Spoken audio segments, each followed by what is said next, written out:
Apple Card is the credit card created by Apple. You earn 3% daily cash back up front when you use it to buy a new iPhone 15, AirPods, or any products at Apple. And you can automatically grow your daily cash at 4.15% annual percentage yield when you open a high-yield savings account. Apply for Apple Card in the Wallet app on iPhone. Apple Card subject to credit approval. Savings is available to Apple Card owners subject to eligibility. Savings accounts by Goldman Sachs Bank USA, member FDIC. Terms apply. Hold music. You want to avoid it, and so do your customers. So say goodbye to hold music and hello to faster, smarter support with Salesforce. Make service more personal and agents more productive using built-in trusted AI. Then watch costs and wait times drop and satisfaction soar. Support customers in a whole new way with Service GPT. Learn how at salesforce.com/servicegpt. This is Optimal Finance Daily, episode 2542. Financial Infidelity. What is it and how to save your marriage and money? By Renee Benes of thefunsizelife.com. And I'm your host and personal finance enthusiast, Diana Merriam. Now let's get right to it and continue optimizing your life. Marriage Infidelity. What is it and how to save your marriage and money? By Renee Benes of thefunsizelife.com. We've all most likely heard of infidelity in a marriage, but what about financial infidelity?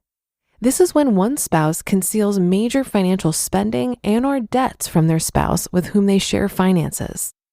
In a study done by creditcards.com, they found that nearly 20% of adults in live-in relationships, that's 29 million people, have a secret account that they're keeping from their spouse.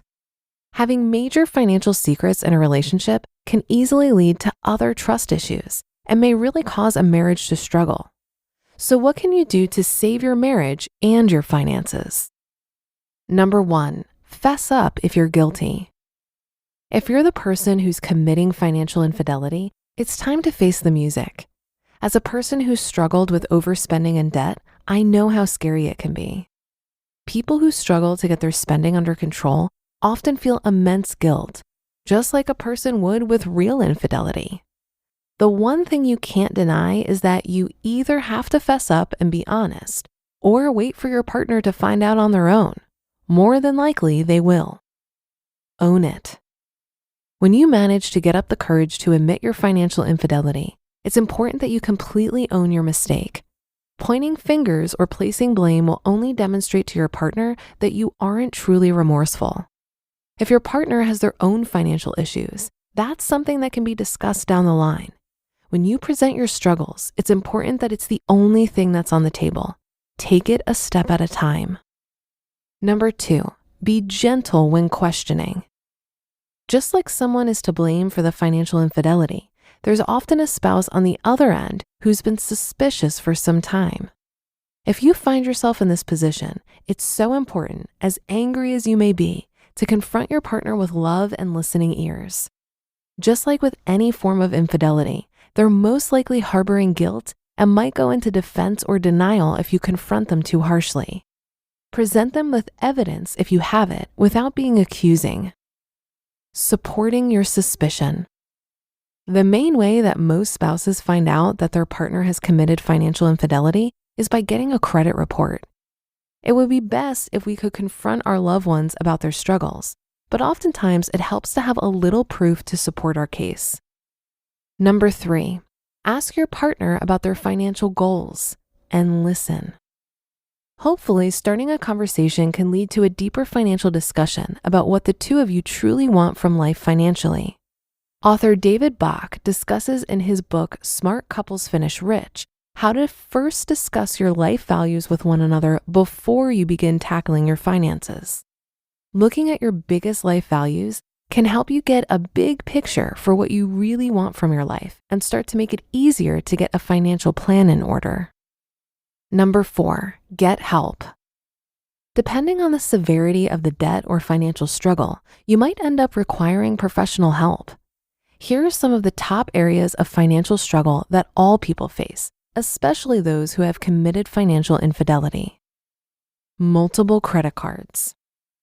A big struggle for most people is opening multiple credit cards, maxing them out, and then finding themselves stuck with big payments and high interest rates. The smartest move to make if you find yourself in this situation is to look into credit card debt consolidation. This could potentially lower your interest rate and your monthly payment. And outstanding debts. Sometimes people are carrying around debts that they don't tell their partner about until it's too late. This could be student loans, credit cards, or personal loans, etc. For something like this, a standard debt consolidation option can help you simplify your monthly payments and get a game plan in place. Number 5, make a game plan. Once you have an idea of the type of financial infidelity that has or is taking place, it can better set you up to create a game plan that works for you and your partner. In a lot of cases, that may mean a solid debt payoff plan, joining accounts, or just setting up weekly meetings to discuss your finances in depth. Number 6, be willing to sacrifice. In most cases, financial hardship means you'll have to sacrifice. It might mean sacrificing your time in order to make more time to talk about your finances together. Sacrifice could mean cutting back on your spending in order to pay off debt. It also means sacrificing your financial infidelity struggles in order to repair your marriage. Tom and I actually chose to downsize our home in order to stop the financial fights that were happening due to our large mortgage. If you find yourself struggling with a high mortgage, you could look into mortgage refinancing or do what we did, downsize in order to pay off debt. And number 7, keep communicating. The most important thing that you can do when going through any struggle in a relationship is to keep communicating with one another. This will take work on both of your parts and may even require counseling to help you work through issues. You just listened to the post titled Financial Infidelity, What It Is and How to Save Your Marriage and Money by Renee Benes of thefunsizedlife.com. Labor strikes, climate change, your beat up office printer. What do they all have in common? Come on, it's all about the money. Economics is everywhere and everything, fueling our lives, even where we least expect it. If you're a fan of Optimal Finance Daily and are curious to learn something new and exciting about economics every week, I recommend you listen to the Planet Money podcast from NPR. Planet Money is a different kind of world where the complex economy actually makes sense, where human stories supersede abstract theories. For example, credit scores may sound complex, but Planet Money can give you simple tips so that you can make better financial decisions. And Planet Money also answers some of life's burning questions, like, will AI take over our jobs? And why are Christmas trees so darn expensive? The Planet Money team lives to tell a good story in around 30 minutes. It's econ for the rest of us. Tune in to Planet Money every week for entertaining stories and insights about how money shapes our world. Stories that can't be found anywhere else. Listen now to Planet Money from NPR, wherever you get your podcasts.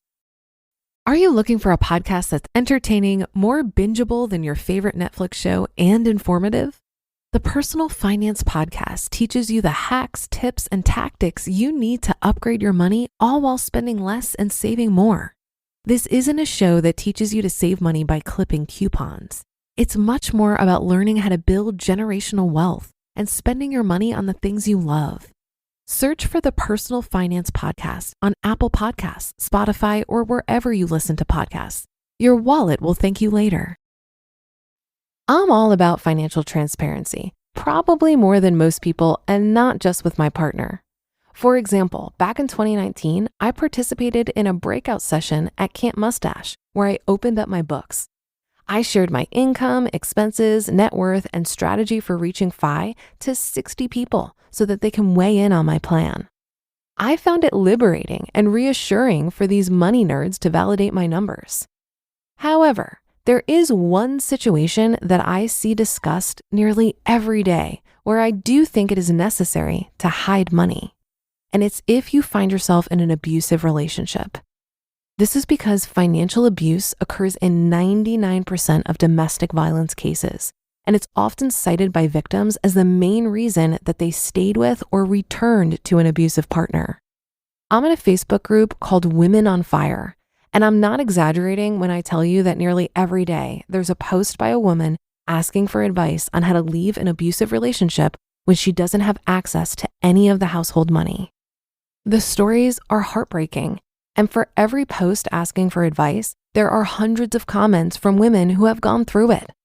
A common theme I see is that you need to have your own money if you're ever gonna get out, whether this be cash on hand or your own separate bank account. And I've seen comments from women who took a year or more quietly stashing away money and planning an escape. If you find yourself in this situation, I'm sending you an enormous hug, and I sincerely encourage you to contact a domestic abuse shelter. They have resources to help you come up with a plan on how to get out in the safest way possible. And that should do it for today. Have a happy rest of your day, and I'll see you on the Thursday show tomorrow, where your optimal life awaits.